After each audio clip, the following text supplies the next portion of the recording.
რატომ იკლებ 3 კილოგრამს და იმატებ 6? ამის მთავარი მიზეზი არის ის, რომ შენ არ ცვლი აზროვნებას. და თუ ამ ერთ რაღაცას არ გააკეთებ, მთელი ცხოვრება წრეზე იტრიალებ და ვერასდროს ვერ მიაღწევ შენ წონის კლების მიზანს. თუ შენ არ შეცვლი აზროვნებას და არ გადახვალ გრძელვადიან აზროვნებაზე, შენ ვერ მიაღწევ შენ წონის კლების მიზანს.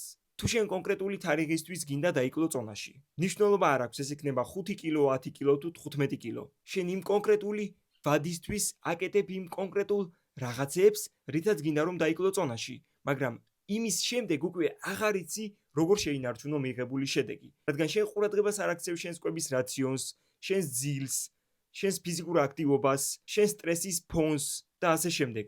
ძალიან ბევრ ფაქტორზეა ეს ყველაფერი დამოკიდებული და მხოლოდ კვების რაციონი არაა საკმარისი წონის დასაკლებად. თუ გსურს უფრო სიღრმისეულად განვიხილოთ ეს კონკრეტული სიტუაცია და დაგეხმარო შენი მიზნის მიღწევაში, პირველადი კონსულტაციისთვის მომწერე ინსტაგრამის პირადში.